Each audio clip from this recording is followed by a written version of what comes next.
Power, speed, toughness, and skill matter in fights. But once you get tired, none of them matter anymore. When you're fatigued, you're done.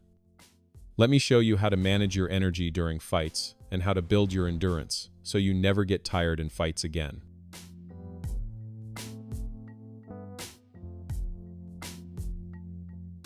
There are 3 key things you need to learn for proper energy management. Number 1, pick your shots. Every action you take in a fight should be intentional. You don't need to try to kill with every strike. To think clearly about this, you first need to understand the difference between feints and real strikes. Not every jab needs to be thrown hard. Some shots exist only to set up heavier, more meaningful strikes. You also need to be clear about your overall strategy. If you're a powerful fighter who relies on knockouts, your goal should be to use light feints and movement, then land clean, accurate, powerful shots. But if you're not a knockout-focused fighter, your strategy may be to deal damage gradually by throwing shots at around 70% intensity. This allows you to accumulate damage while conserving energy and lasting longer in the fight. Which strategy you choose should be based on your opponent's style and weaknesses, as well as your own strengths. Number 2, stay relaxed and don't tense your muscles. Nervousness puts you under pressure, and this makes you tense your muscles, which burns energy for no reason. The main sources of anxiety in fights are fear of getting hurt and the pressure of being judged by people who are watching.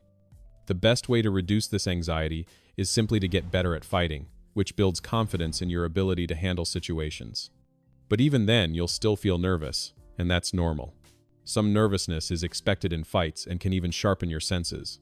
The goal isn't to eliminate it, but to control it so it doesn't tense your muscles and drain your energy. Number 3, breathing and recovery in fights. Try to always breathe through your nose. Nose breathing helps you take in oxygen more efficiently and keeps you calmer.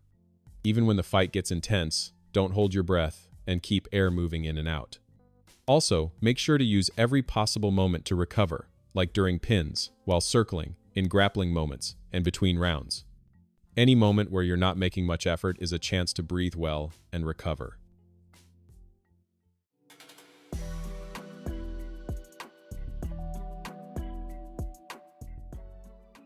Endurance has 2 sides: cardiovascular endurance and muscular endurance. Cardiovascular endurance is your body's ability to deliver oxygen to your muscles during physical activity. Muscular endurance is your muscles' ability to keep working longer without fatiguing and burning out. Now let's look at how each one should be trained, and then we'll see how you can integrate these to your training.